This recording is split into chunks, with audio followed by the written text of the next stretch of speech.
A new story from globalstoryline.com, released January 9th, 2017, by Dean W. Arnold. Trump's Secretary of State pick received Russia's Order of Friendship Award. In a multipolar world, is it bad to be a friend of Vlad? Rex Tillerson must be a villain.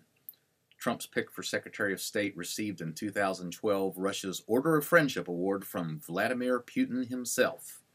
The former Exxon CEO joins, among many others, such Friend of Vlad Award villains as the Canadian Prime Minister, the head of the European Jewish Congress, 2 astronauts, a figure skater, and LeBron James's basketball coach. You can check out the list of 52 for yourself. There really are no bad eggs on it, and the rest of the recipients are typical of the handful just identified. So let's be honest, there's no real problem per se with getting this award from Putin. It's the larger association with Vlad that Rex detractors want to flash in neon lights. Because this particular award is not about figure skating, they would surely say it's about war and peace and global balance. I agree. But I also happen to agree that being a friend of Vlad is the better qualification for achieving those aims.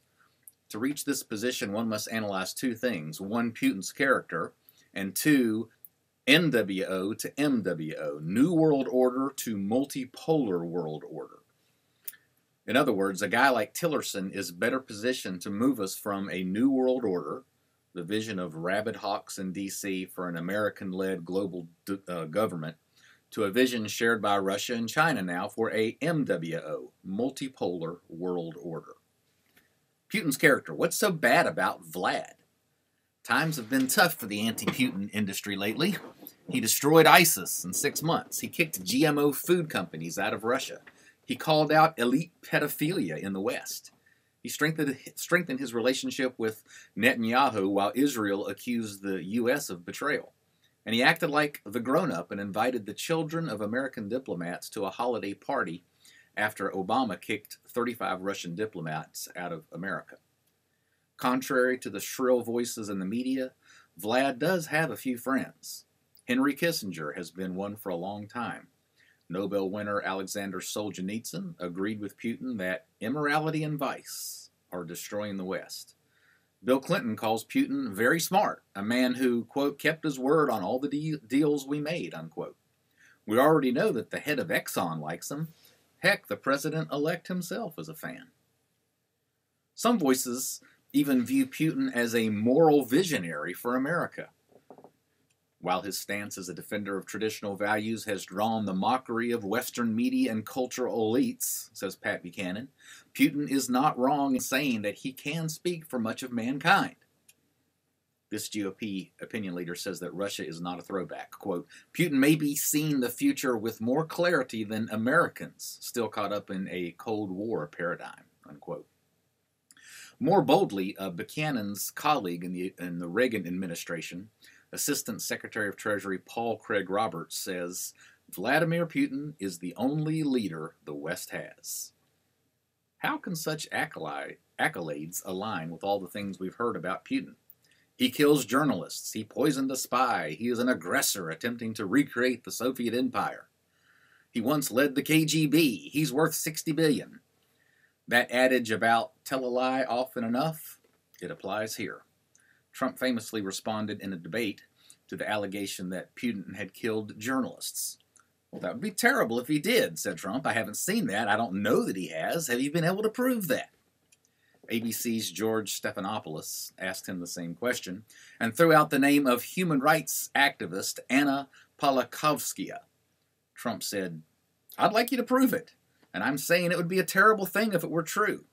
But I've never seen any information or any proof that he killed reporters. Stephanopoulos' evidence, quote-unquote, is merely wishful. He may fancy in his own mind that Putin killed Anna, but no official investigation proved it. Detractors like George may distrust Russian courts, but that does not turn non-evidence into evidence. The best Wikipedia can do is cite Edward Snowden's revelation that the Russian government, quote, targeted the webmail account, unquote, of Anna Politkovskaya. Does that mean that the NSA is guilty of all those murdered in the U.S. who have email accounts? Like many of the mainstream media's slurs, no one could provide any evidence of the allegation. If they could, you'd be hearing about it 24/7. But what about that bald guy in a hospital bed in England who died from being poisoned with polonium by Putin? Again, it's an accusation never proven with evidence. Nonetheless, the Alexander Litvinenko spy story was blasted non-stop on world media. Parliament's official and final investigation a year ago provides no evidence on the record of Putin or Russia's involvement. Instead, we get the usual fare, secret closed hearings from anonymous witnesses.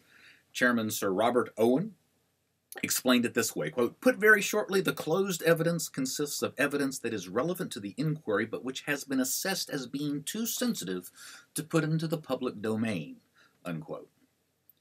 That's right. Trust us. There's weapons of mass destruction, and our polonium stash was hacked.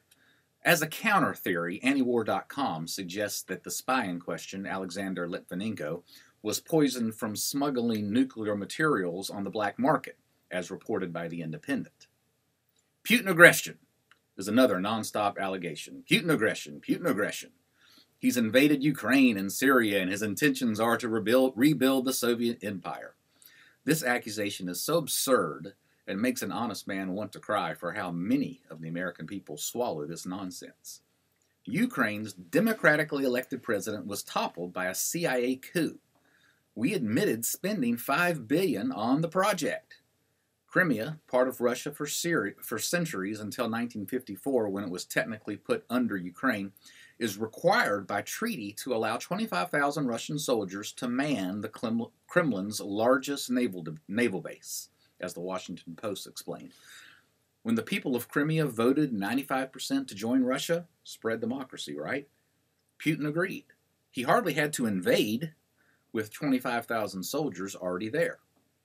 The initiator of all this aggression is the U.S. During negotiations to unite East and West Germany, the first Bush administration promised not to move NATO eastward. We've since added 12 countries, all east of Germany, several on Russia's border.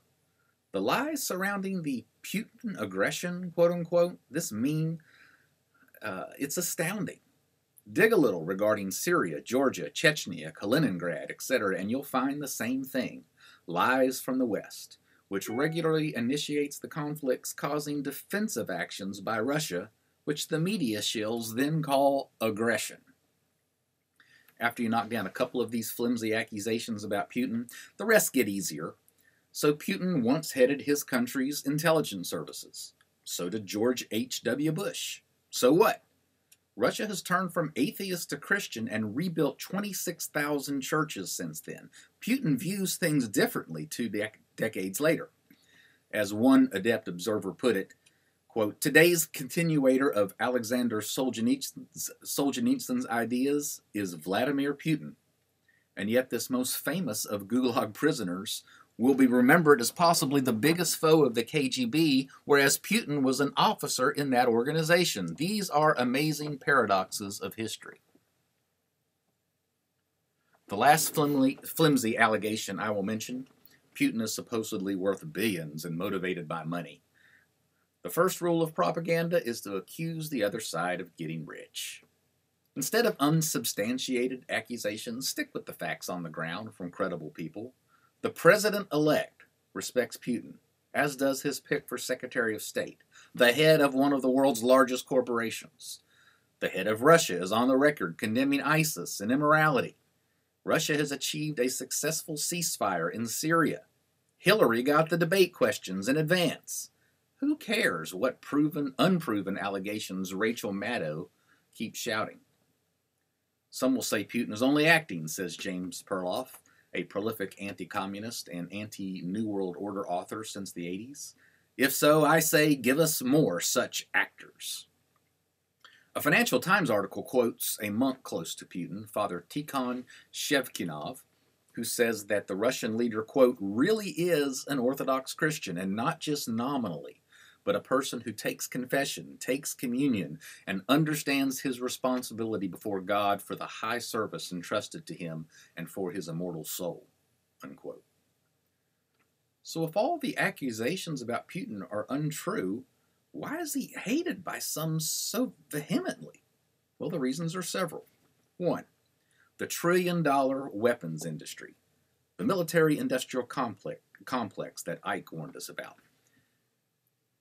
This complex needs a reason to keep its owners rich by the billions, and its many bureaucrats want to keep making around $200,000 a year or more. The MIC is, quote, transitioning from a war on terror to the more lucrative new Cold War, says Robert Perry, who broke many of the Iran-Contra stories. The neocons and their liberal sidekicks, who include much of the mainstream U.S. news media, can guarantee bigger budgets from Congress, unquote. To pay the bills, a new villain is needed. Osama is dead, and, quote, the stateless Muslim terrorists are not a sufficient threat, says Paul Craig Roberts. And there's a reason that the big media constantly beats the drum. They are closely linked to the military-industrial complex and its intelligence services. Thanks to Operation Mockingbird, the CIA, quote, owned respected members of the New York Times, Newsweek, CBS, and other communications vehicles, unquote, according to Wikipedia, quoting author Deborah Davis. That was the 1950s, exposed in the 1975 Church Committee, a U.S. Senate investigation, and it has only gotten worse since then. Number two, in a similar vein, the holdovers from the Cold War are still trying to keep their jobs and justify their existence. Quote, when the Soviets collapsed, they did not find a new career, they simply found a new reason to demonize the Russians, writes one blogger. Number three, on a more ideological plane, true believers in the hawkish military establishment are insistent on a never-ending American full-spectrum dominance, and Vladimir Putin threatens that vision. New World Order to multipolar world order.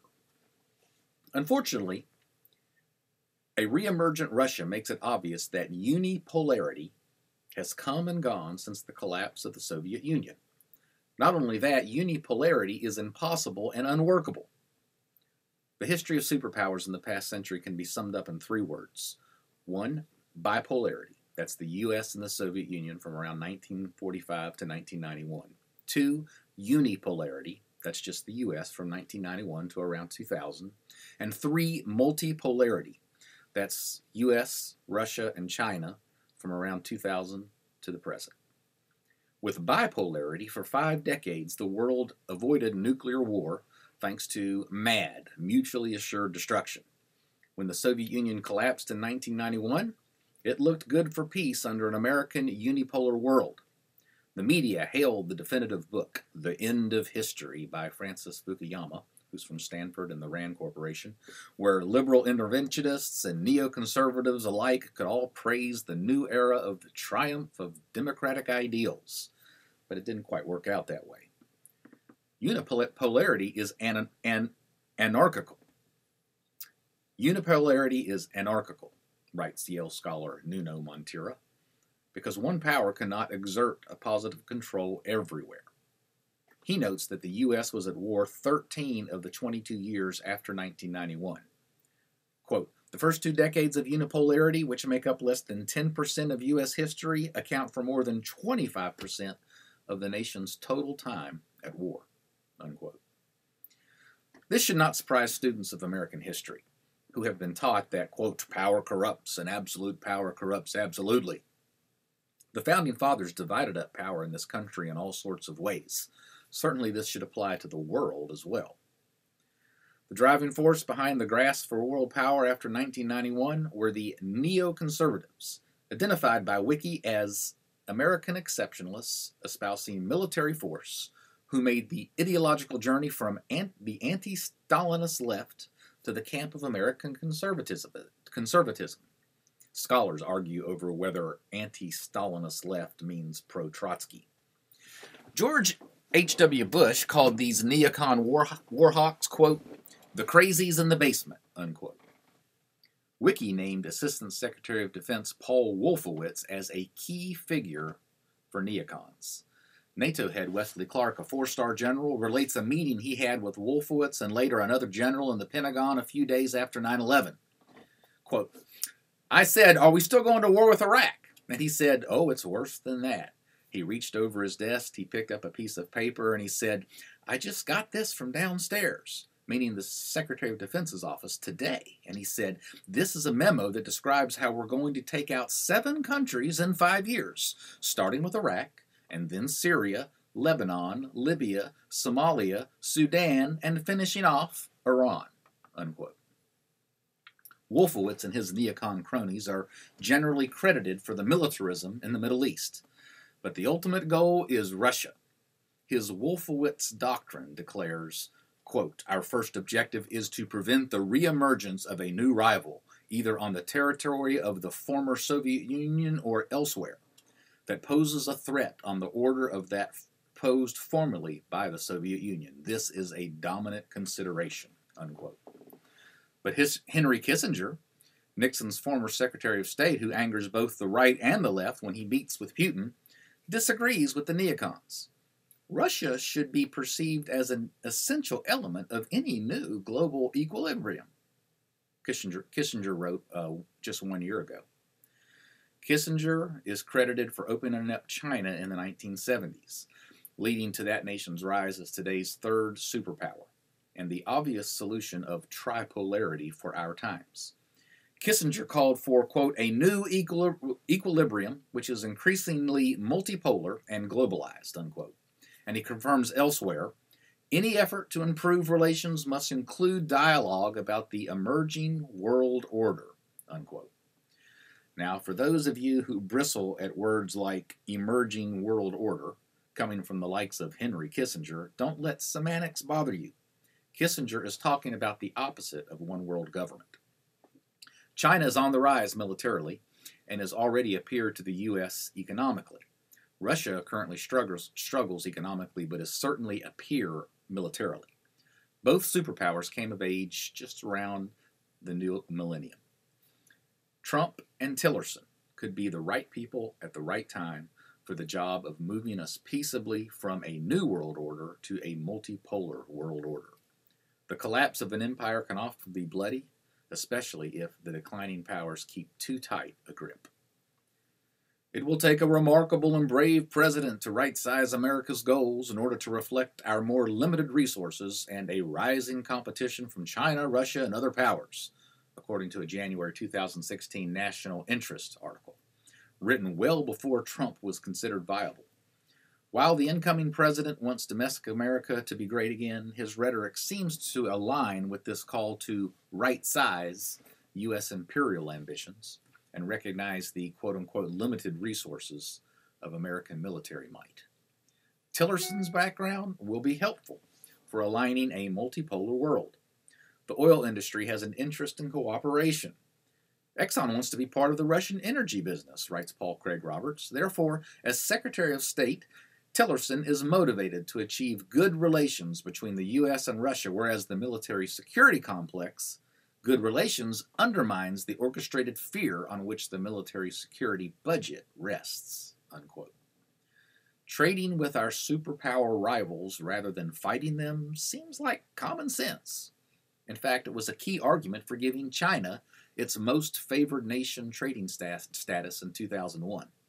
Failing to do so would cause, quote, a road to confrontation with China, wrote the Heritage Foundation, leading to Beijing's isolation. Apparently, isolation is a very terrible thing unless Russia is involved. In that case, sanctions are regularly meted out. For the other superpower, quote, China must be engaged, not an enemy, unquote. After years of unipolarism, the scholar, lionized by the neocons for writing The End of History, changed his views. In 2006, Francis Fukuyama said, quote, neoconservatism as both a political symbol and a body of thought has evolved into something I can no longer support. He called for Donald Rumsfeld's resignation, and he stopped speaking to his previously good friend, Paul Wolfowitz. A Russian journal was willing to provide yet another motive, this one more controversial, for the unusually acute Russophobia of neoconservatives. Quote, "There's also an undeniable tribal flavor to it. Almost all neocons are Jews, and specifically Russian Jews," wrote the Russian Insider periodical. "This bent against imperial Christian Russia is not entirely irrational, given the way Jews were treated by the czars, but there has always been a divide within American Jewry. On one side are German Jews, who immigrated in the 19th century and are largely blended into the ruling class. On the other side are the Russian Jews, who were treated like poorer relations." Unquote. This ethnic diagnosis may explain the more positive perspective of Henry Kissinger, a Jewish immigrant from Bavaria in Germany. Putin, for his part, has provided no real target of attack for those concerned about Israel's security. "Vladimir Putin is friendly to Israel," writes Israel Shamir, who notes that Putin supported building a Jewish museum in Moscow and personally contributed to its budget. Shamir added that Putin gets more visits more often from Israel's ambassador than from those in the U.S. or France. At the UN vote against Russia on Crimea, Israel irritated the U.S. by staying neutral and walking out before the vote. Quote, "Putin promised he would not allow the destruction of Israel," wrote Shamir. "He promised to save its population if the situation should become truly dangerous." Putin may not only be less of a threat to peace, he may be more helpful than previous U.S. administrations. Quote, "Putin attacked attempts to enforce more progressive development models on other nations," writes Pat Buchanan, quoting the Russian president, "which have led to decline, barbarity, and big blood." And that's a straight shot at the U.S. interventions in Afghanistan, Iraq, Libya, and Egypt, says Buchanan. A piece in the New York Times echoes that sentiment. Quote, "The architect of the U.S. Cold War policy, George Kennan, warned at the end of his life in 1998 that President Clinton's policy of advancing NATO east risked war," wrote Professor Jeffrey Summers. Quote, "It is clear Putin never intended to seize Ukraine or the Donbass. Putin is actually the one carefully dousing those flames," unquote. Indeed, the hawks crying bloody murderer on mainstream media should consider that Americans are fortunate to have Putin today as Russia's leader. "Putin is a moderate," contends Irish journalist Brian MacDonald. "The vast majority of Russians are far less tolerant of America's behavior. Putin's successor would be far more hardline in their attitude toward the West," unquote. Robert Perry says a Putin replacement would be someone, quote, "even more nationalistic and likely far less stable." So, is it bad to be a friend of Vlad? Based on the evidence, and not the shrill propaganda, it apparently is good to be friendly with Putin, a leader who has returned to traditional values, decimated ISIS, worked toward peace in the Middle East while allied with moderate Arab Muslims, extended a hand of friendship to Israel, and accepted the call for a more peaceful future through a multipolar world order. Besides LeBron's coach, Rex Tillerson is joined in the Friend of Vlad group by a gold medalist gymnast, a symphony conductor, a Brazilian architect, a Polish film director, and the Archbishop of Canterbury. What's not to like? Even Goldie Hawn is a fan of Vlad. Watch her clap for a villain at the 25-second mark of the embedded video as this hater of all things in the West, Vladimir Putin, sings to her, quote, "I found my thrill on Blueberry Hill."